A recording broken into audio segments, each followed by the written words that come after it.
Charles and William, father and son, heirs to a kingdom like characters in a Shakespeare play, they have lived through more tragedy and change than most families could ever contemplate. The scandal of a royal divorce and the untimely death of a mother. Charles's controversial second marriage to Camilla, the woman Diana blamed for her unhappiness. These events could have broken the love of these two men, yet they have remained visibly fond of each other. It seems that adversity has only strengthened their bond. A warm-hearted son to his father, William has been no less generous to his sometimes troubled younger brother, Harry. Harry has completed his training and is now in the army, effectively. That means that he can't spend every weekend with his beloved papa as he once did down at Highgrove. But I think they get on well, the three of them. I mean, they've come together pretty much through thick and thin. You think back only 9 years to Princess Diana's death. Charles was the single parent, and he's done a pretty good job of raising them. A confidant to his mother, William, at the age of 15, had his world riven asunder by her tragic death. Unlike William, Charles is often perceived as eccentric and extravagant. His aides put toothpaste on his toothbrush for him, and he has an old-fashioned image. Prince Charles is actually an old fogey 57-year-old. Prince Charles is old for his age, and I think William's a bit young for his age. Along with Diana's charisma and film star looks, William has inherited her strong will. This obstinacy can create difficulties for his advisors. Diana was very stubborn, and William is as well. It's very interesting that William will not be railroaded into anything. He will put his foot down, dig his heel in, and he will not budge or be budged by anyone. By going to Sandhurst, Britain's military academy, William accepted royal convention and followed his father's advice. In his private life, he has chosen a woman very unlike his father's less suitable choices. Kate Middleton is a thoroughly modern and practical young woman who could one day be queen. Probably 99.9% certain that Kate and William will marry. Kate brings many things to William that make his life meaningful and special. William, being the very stubborn man that he is, will not be hurried into any decision until he is full and ready for it. Unlike Charles, William is a man of his time. He's in touch. Perhaps it's here that the real possibility of rivalry could emerge. William is already gaining an image better suited to a future king of the modern nation Britain is fast becoming. Charles has worked hard to overcome the public hostility he faced at the time of his divorce and in the aftermath of Diana's death. He and his sons present a united front. However, opinion polls are often against Charles's accession to the throne in favour of William's. If anyone is unhappy with the dynamic, it will be Charles. But having said that, he's very generous. He likes to share the limelight with the boys. He wants them to be popular. He feels it's important that they learn about the kind of life they've got in the future.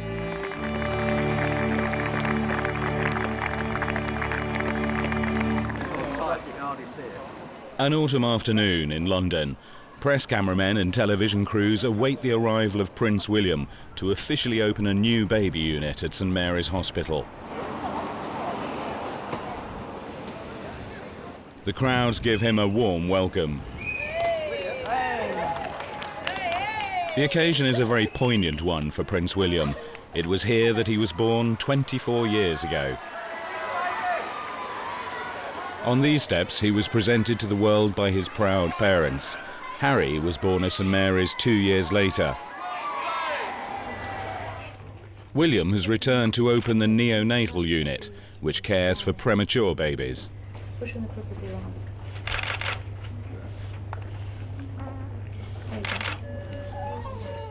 Destined for a life very different to most people, his easy royal manner and his youthful personality are very reminiscent of his mother's. Awesome. And so when do you think, when will they be able to go home? Well, they've got to be big enough to be able to take all the feeds on their own. Yeah. So, but it won't be for self-born without any help. So, and put on weight, which they're doing that already. So I think being fed 12 times a day, I think anyone put on weight, definitely. Definitely, yes. Very important. Yes. Awesome. And they're very snug. It's very comfortable. There's a lot of Diana in William, and I'm sure Charles is probably the first person to see it. William's formal introduction to public duties came on St David's Day, March the 1st in 1991. He was 8 years old, almost the same age as Charles when he was created Prince of Wales. William learned how to respond to the crowds.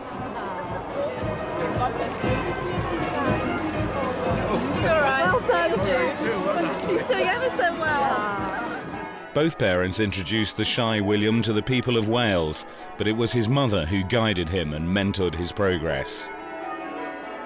15 years on, William is making solo visits. His royal career is now split between military training and carefully selected events such as this.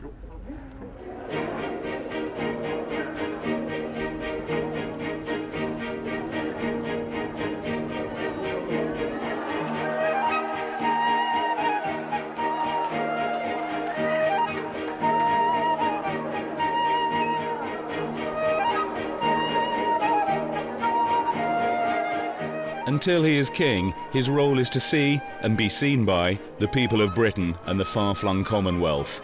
He began solo engagements representing the Queen in New Zealand in 2005. A year later, he has mastered the delicate balance between friendliness and keeping a royal dignity on these occasions.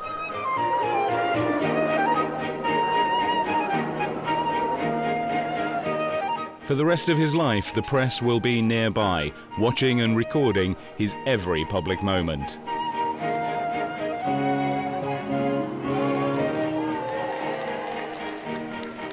Once reluctant to accept his royal duty, William has matured and learned to make use of his commanding presence.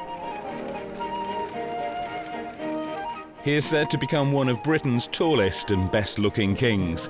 His mother was once called the jewel in the crown. Her role has been inherited by her elder son. He is considered the great hope of the monarchy. William's natural magnetism is something most politicians can only envy. How you doing? Hello. Sorry to keep you all waiting. I'll try and keep on time next time, it'll be better.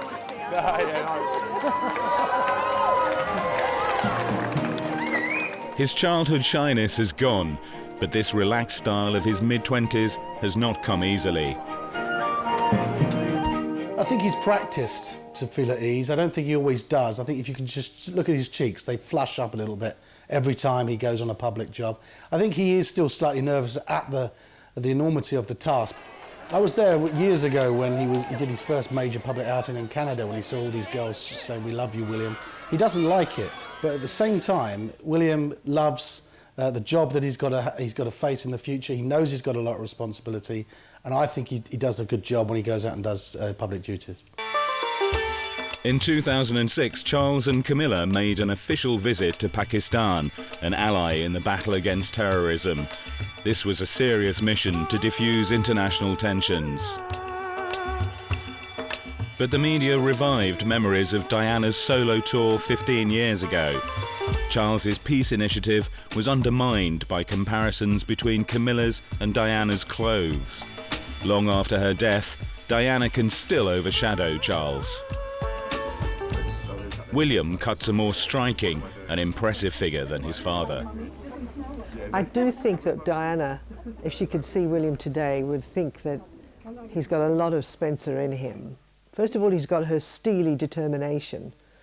He wants what he wants when he wants it, and he gets what he wants normally. William and Harry's relationship with Diana didn't evolve beyond that of child and parent.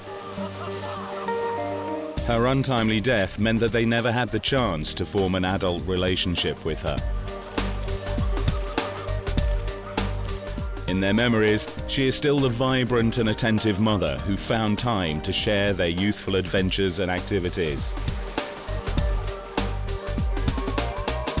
Trying to compensate for a broken home, she often accompanied them on daredevil adventures like this whitewater rafting holiday.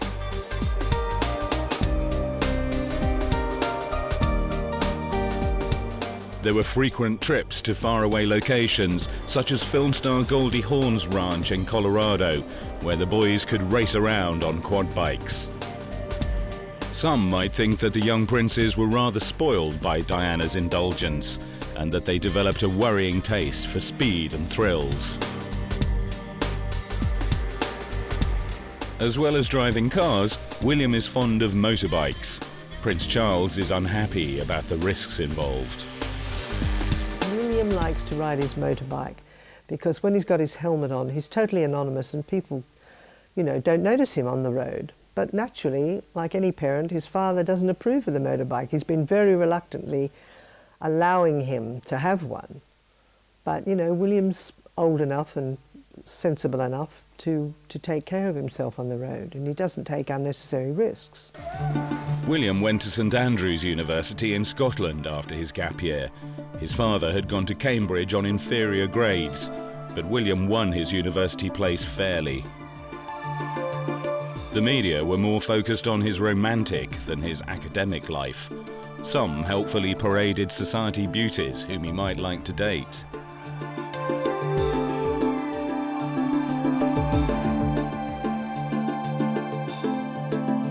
Queen-making became a press pastime. But William made his own friends.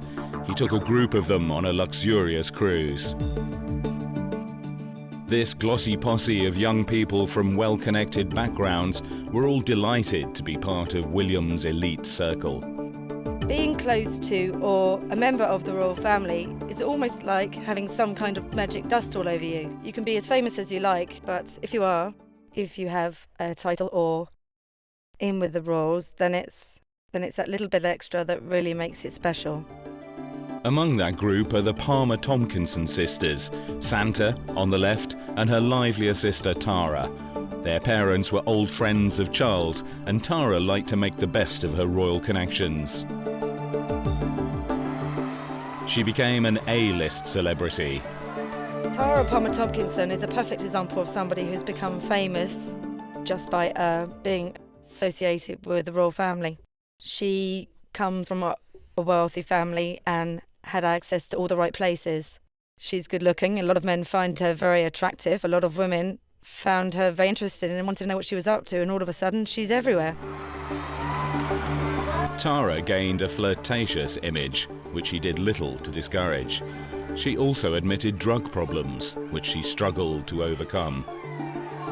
Her lifestyle and frequent appearances in gossip columns led to whispers about the extent of her royal friendships. She was wrongly linked with William, several years her junior. Unwisely, she drew attention to the rumours by giving an interview. I think a lot of people thought it was a way of bringing attention to herself and reminding everybody of how close she is to the royals, to say that she hadn't slept with him. Now happily married to Camilla and the drama of his life with Diana behind him, Charles must surely reflect on the past and what might have been if he had followed his heart in his youth and married Camilla when they first met.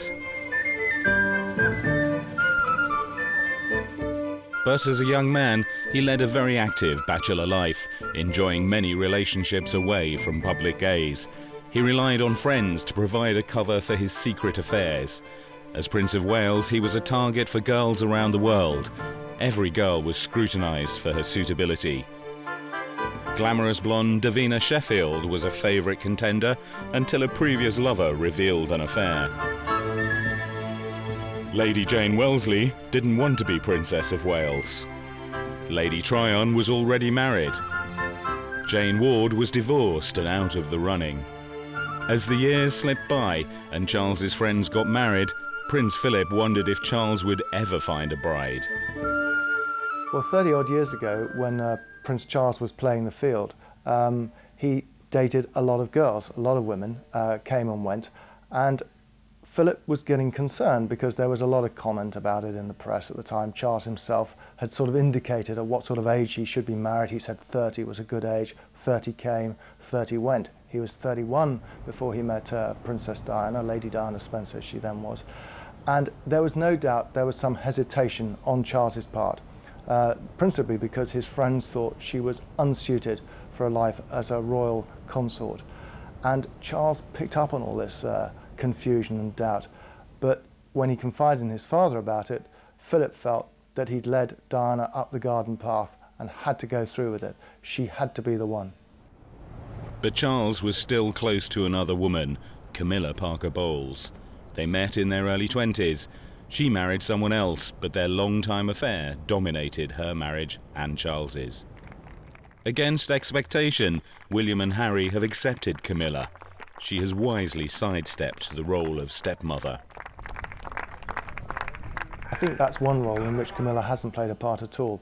She entered the relationship and the marriage knowing full well that she could not take on the role as the stepmother to William and Harry, because she would be perceived as the wicked stepmother. There's nothing she could do to help. She'd also been raising her own children, don't forget, and she felt that Charles was best placed to continue the way he was raising the boys rather than for her to interfere, and she has stood back. She hasn't got involved. I'm sure that William does understand why his father's so happy with Camilla. She is a person that's like a crutch for him, boosts his ego, and, you know, tells him he's wonderful every day. That's not the sort of job that sons like to take on. And, you know, she's the sort of person that's a buffer between them and their father, especially, I think, if they've done something that the father doesn't quite approve of. Camilla's got a son herself, and she understands that boys will be awful boys sometimes. Diana and Charles broke with royal tradition by taking baby William on tour to Australia in 1983. They were both tactile parents who encouraged little William to have more freedom than royal children had in the past. Charles had a much closer bond with his children than his mother and father did with him. These now famous pictures of Charles waiting to greet the Queen after a long absence show his reactions.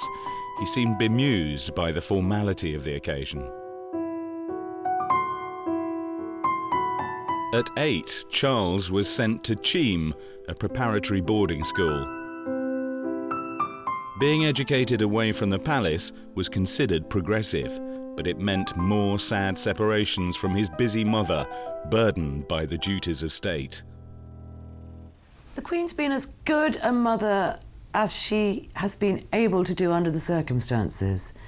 She was 26-year-old mother of 2 when she was crowned, and one minute she had a family, the next minute she had a serious, nearly 24-hour job, and she had no chance to bring up her children. It seems to have had a very lasting effect, and they seem to have missed that bonding with their mother. Gordonston, the public school on the shores of the Moray Firth in Scotland, might have seemed a good choice for Charles. It was Prince Philip's old school, and he had been happy there. With its emphasis on character building, it looked ideal. But it seemed remote and hostile to 13-year-old Charles. Set apart by royal birth, he was a target for bullies. Charles refused to send his son so far away. He and Diana chose Eton College, very near to the royal comforts of Windsor Castle. In theory, the outdoor activities and teamwork at Gordonston should have created confidence in the shy young Charles. But he was a late developer, and he didn't appreciate the school's ethos until the 6th form. I didn't really ever enjoy school very much because I always preferred the things I did at home on the whole. But I still came to the conclusion towards the end of my time at Gordonston that the kind of education I'd received had been enormously valuable. It also concentrated on developing the whole person, you know, the mind and the body. Whatever Charles's views, he refused to send his boys to his old school. William went to Eton in 1995. Harry followed 3 years later. William was an Eton schoolboy when his mother died. Despite the enormity of her loss, he made a success of his years there. It was a good choice for him.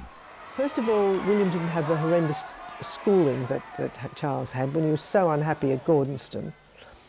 And William has been allowed to have so much more freedom than Charles did. He's queued up at Disneyland to go on the rides because his mother insisted that he be just like every other child. So William's had an enormous amount of time to enjoy himself, to lead a normal life, which his father never had. Teenage William disliked public attention and tried to blend in with his schoolmates. He hoped to be concealed in a crowd, and friends often shielded him from prying eyes. At other moments, he held his head down or turned away, trying to avoid recognition. Eton's unrivaled facilities gave him the chance to shine at sports such as rowing, rugby and water sports, as well as in his academic work. He became a prefect and a house captain, and in the sixth form, captain of the school's swimming team, a sport at which his mother had also excelled in her school days. Becoming a godfather for the first time at 16 marked another step into adulthood. William carefully cradled Prince Constantine, the grandson of the deposed King of Greece, a close friend of Prince Charles. In contrast, Charles at 17 still looked boyish when he set off for Timbertop, an outpost of Geelong Grammar School in Australia, for 2 terms. This was one school he did enjoy. It was a very sad moment, of course, leaving England and seeing one's father and sister standing on the tarmac and waving one goodbye. But I found the moment I got to Australia, the people were so friendly and so welcoming. And I must admit, I'd been apprehensive about going there because I'd heard of, the Australians were critical and were perhaps, showed their feelings. And I was worried about how I would appear to them. But I had absolutely no need to worry. It was a wonderful experience I've ever had, I think.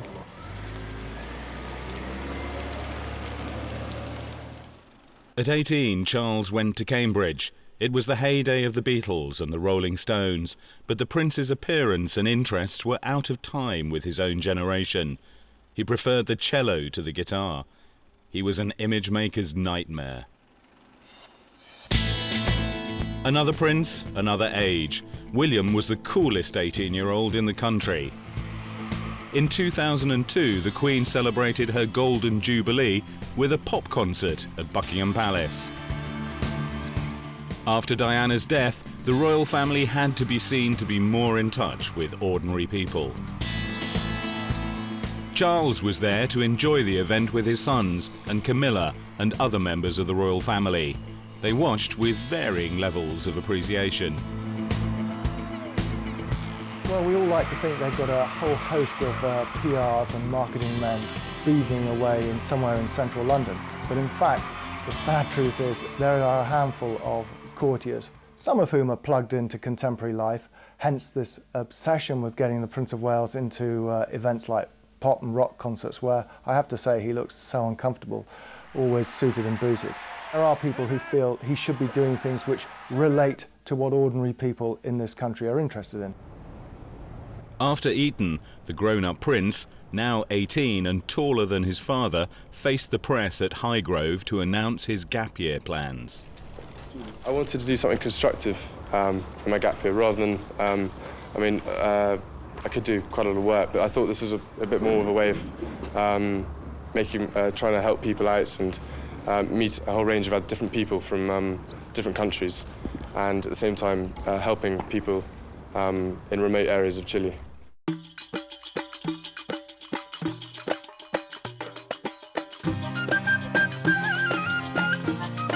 William went to Chile for 10 weeks with Rally International, a volunteer group ready to live and work together in primitive conditions. He took his turn with the chores.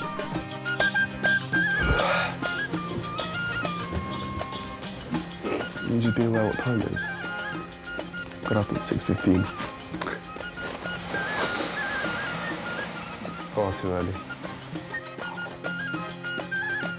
I'm going to feed it to my father till he's sick, so you can see what we went through. I'm so embarrassed about it. I don't know what I'm going to do. I might shoot myself this afternoon, I think. Yeah, try it first, then come back and want some more. I doubt you will. Yeah.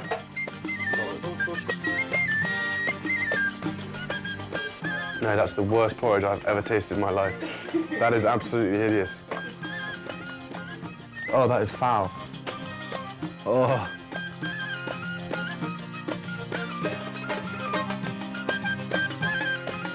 We're living in an old nursery.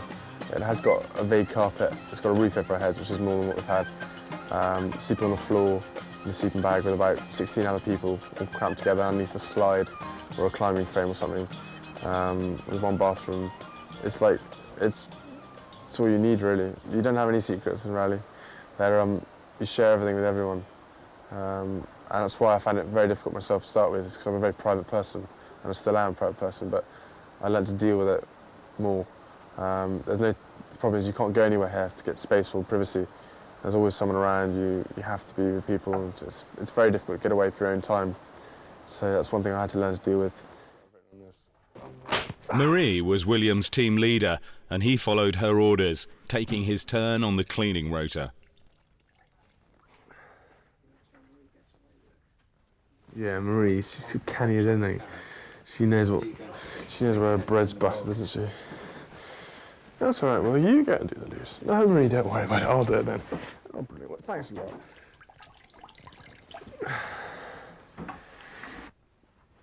Marigolds are now officially a fashion item.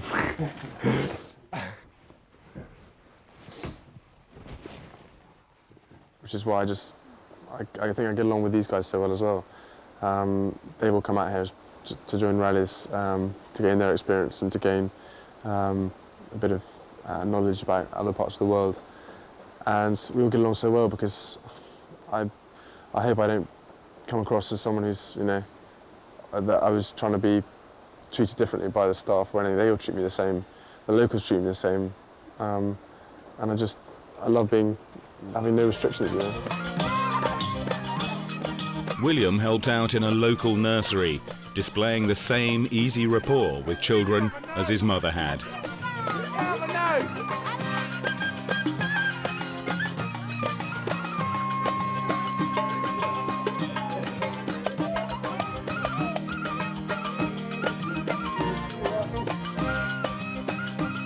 He also kept in touch with Harry by writing frequent postcards home.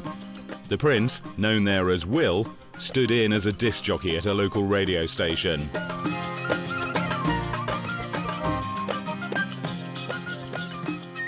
There's big ups to Ruthie, we love you babe, I hear you listening, if you actually listen out there. And for any of you people who are in a bit of a mood for love, this song is for you. William's performance impressed the Queen. The Queen's very proud of William. It took her a long time to really get to know him because she didn't see that much of him. But she realises that he has what it takes, in her opinion, to eventually be monarch. He's a very amusing, good, fun guy, but he does know when to stop. And he knows that that the time has to come when you have to be serious. So I think he's very well balanced, which pleases her.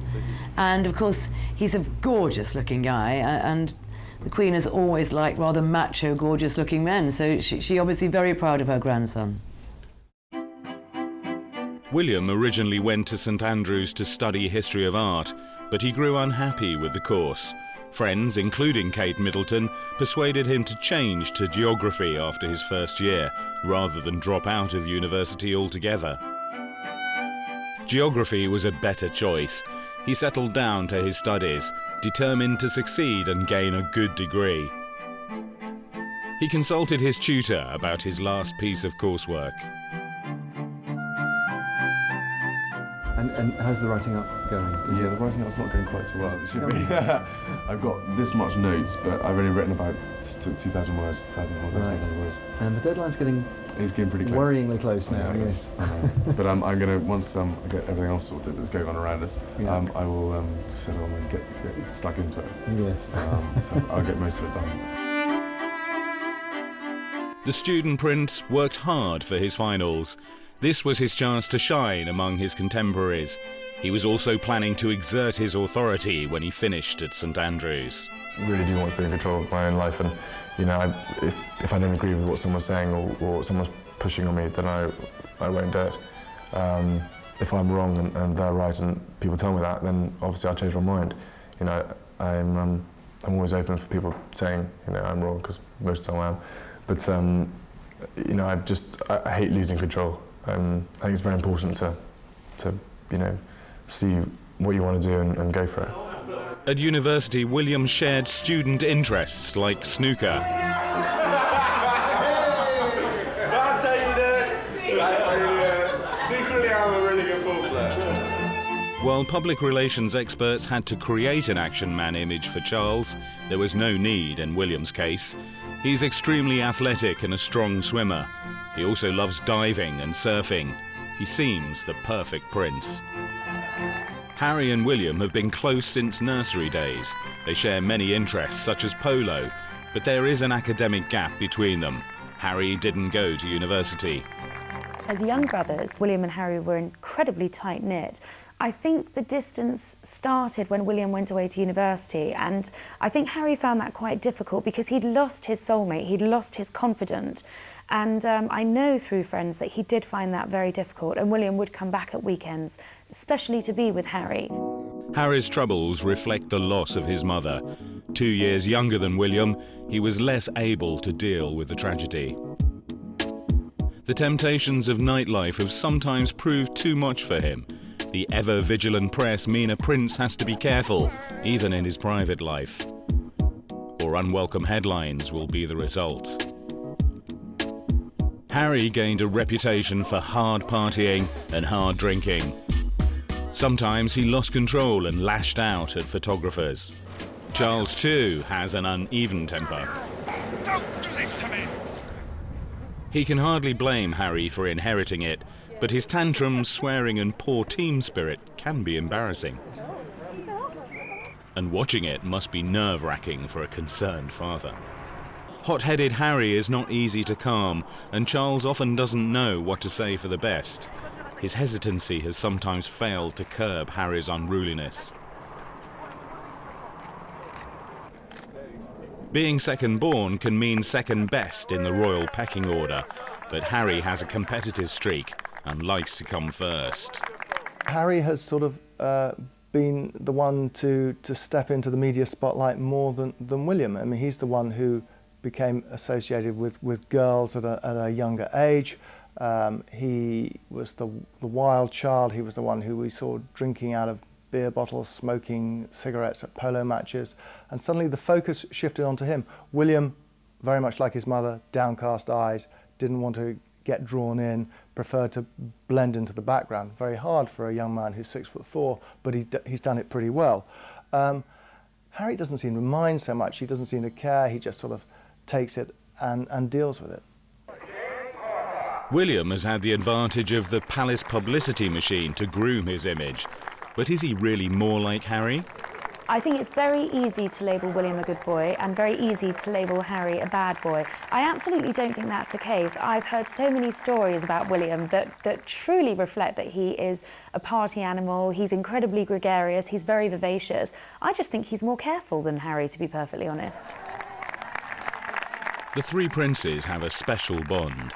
After Diana's death, it was important to present a public image of family unity. But as William once revealed, there can be tensions between them. We get along, you know, really well, Harry and I and my father. You know, we're a very close family. There are disagreements, obviously, as all families do, and when they are, they're big disagreements. But when there's happy times, we have, you know, really good time. It's just, you know, it's difficult getting all three of us in the same house at one point because obviously father's really busy. William has taken an interest in Charles's major charity, the Prince's Trust, which helps underprivileged young people to start their own businesses. He's defensive about media criticism of his father. He's had a difficult time, and you know, it's just sad. I said this last time, I'm sure I'll use the same words, but I just wish, you know, more of his charitable work was concentrated because he does do a hell of a lot of work, and the Prince's Trust is just an amazing, organisation. And I really hold him in great admiration about the amount of time he gives up to do work here and there. In June 2005, William graduated with honours from St Andrews University. He had earned his degree without special favours. His girlfriend, Kate Middleton, graduated on the same day. William had tried to shield her from publicity and was annoyed when their secret romance was revealed in the press the previous year. However, Kate has won favour with the public and the palace. The palace see Kate as a perfect suitor in every respect. She comes with very little baggage. She has all the prerequisites of a princess. She's discreet. She's loyal. She's been a good friend to William. She's been sensible. She encouraged him to stay on at university when his instinct told him that it wasn't for him and he ought to give up.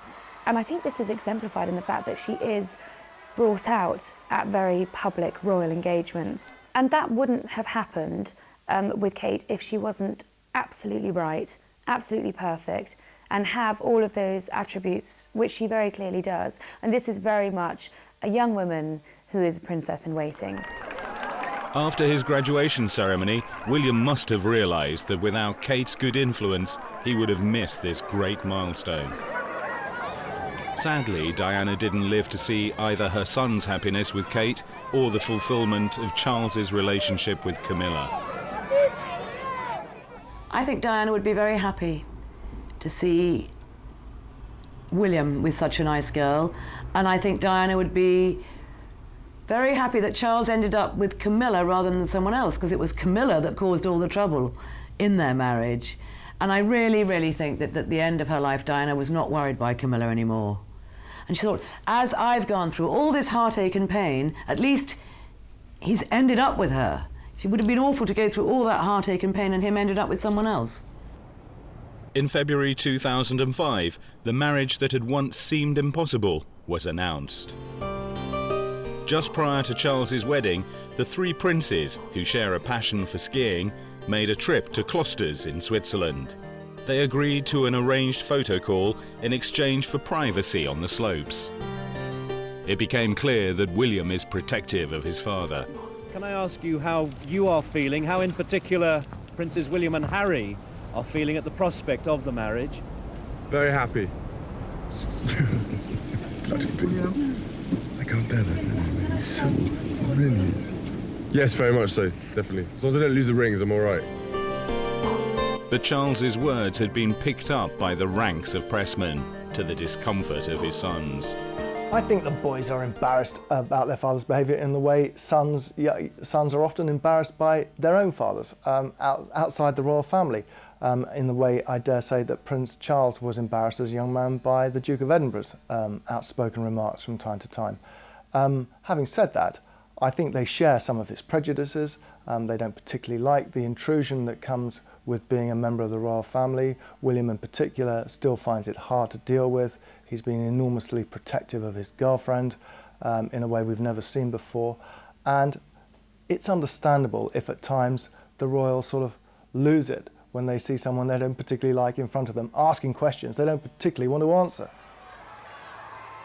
On April the 9th, 2005, Charles married Camilla in a civil ceremony at Windsor's Register Office in the presence of William and Harry.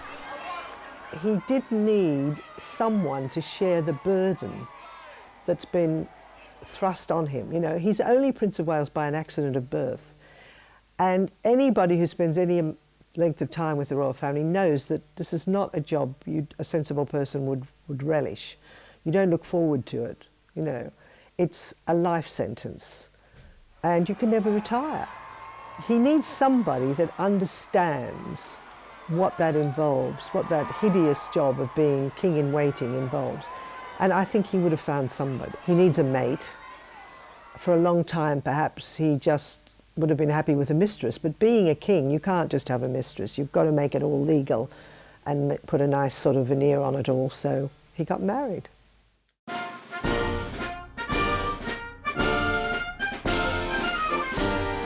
Military training was considered as necessary for William and Harry as it had been for Charles.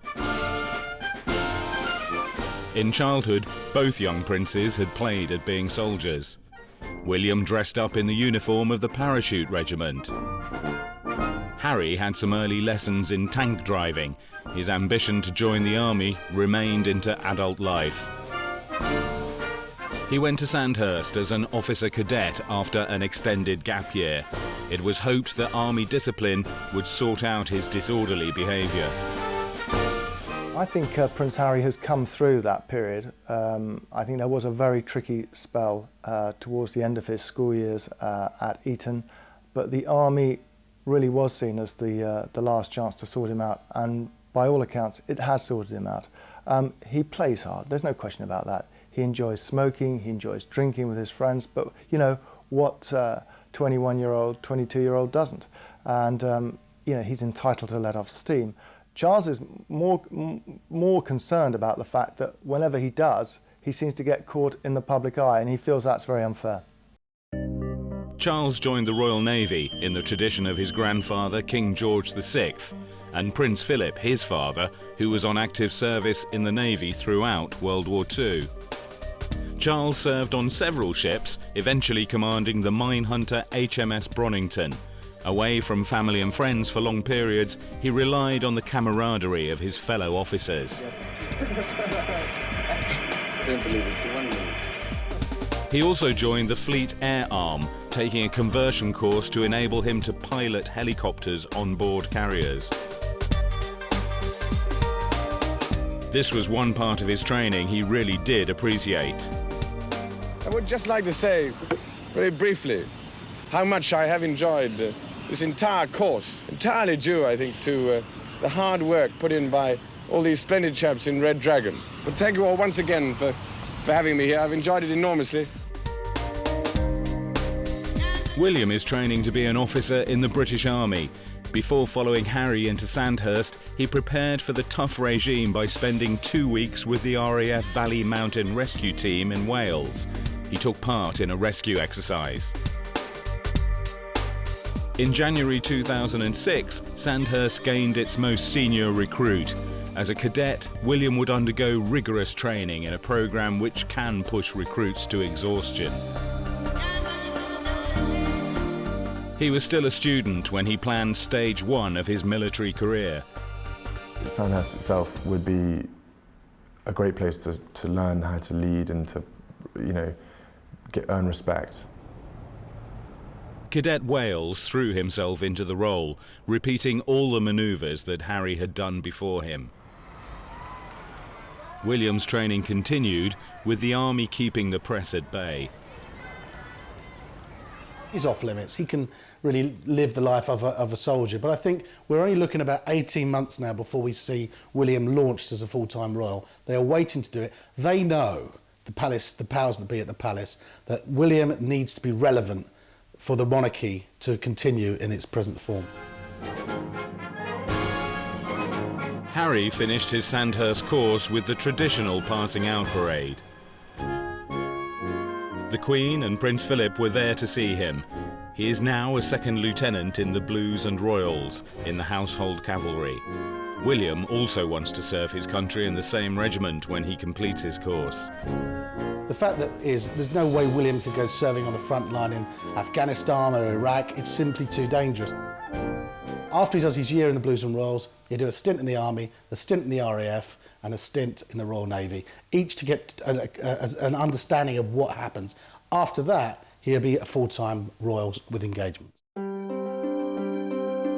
William and Harry now show their affection for Camilla. While they cherish Diana's memory, they accept that Camilla has made their father happy, and as adults, they have their own lives to lead. William is shown as a prince in touch with ordinary people through the national game of football.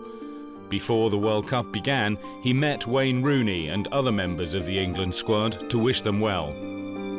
He takes his role as president of the Football Association seriously. The power of football is huge, and I think it needs to be harnessed, and at the same time, the sportsmanship side of football, I think, is a real key issue to focus on. And it's to get guys like these and girls who are coming through realising, you know, the role they have and the importance and the respect that they can earn being a good footballer and a respectful footballer. William has helped to train young footballers, just as Harry has coached rugby hopefuls.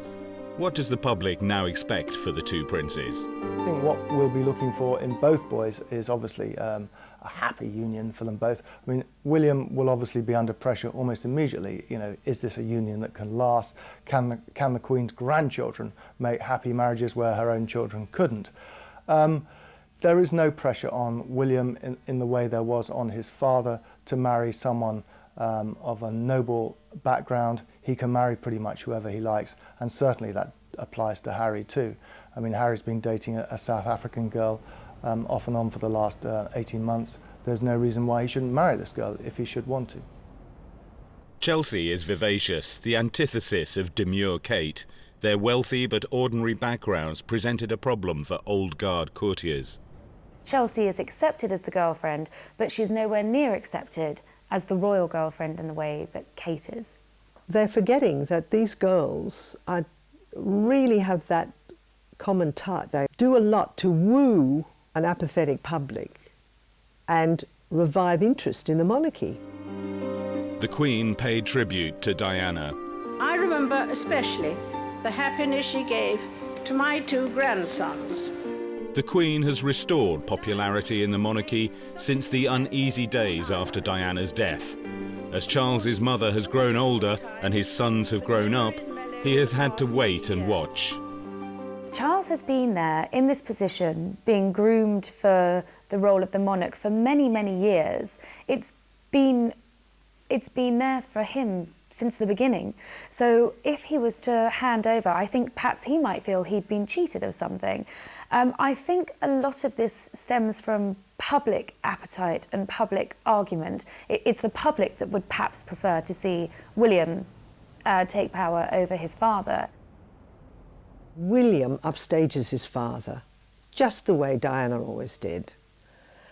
It's very difficult for William. He's more glamorous, he's better looking, he resembles his mother, and he's got a gorgeous girlfriend. Now, anybody like that is going to put somebody who's a bit of an old fogey, approaching 60, terribly in the shade. You know, that's just the way of the world. There's nothing they can do about it. So if William and Kate get married soon, who's going to bother? Who's going to be interested in Charles and Camilla? Already there's a lot of apathy about them. When Charles visited Australia just before his wedding, he got a poor reception. It was very different to the welcome given the same week to Prince Frederick of Denmark and his Australian-born wife, Princess Mary. She is now considered Kate Middleton's role model. As two of Britain's most important ambassadors, Charles and Camilla try hard, but they're competing against the glamorous image of younger royals at home and abroad.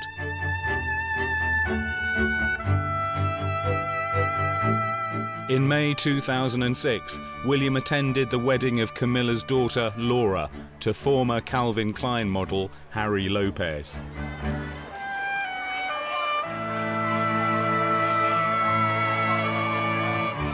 William was now seen in public with Kate. With her expert grooming, we had a glimpse of her potential as his future bride. He is with Kate and he's found companionship and happiness. At least if he's going to take on this role, there's someone that he loves and trusts and has full faith in that he can go and do that role with. I mean, going into something like that alone must be a terribly, terribly lonely prospect. William's role will grow significantly in the next few years, and with it, his popularity. The question remains, who will the public want as their next king? William or Charles?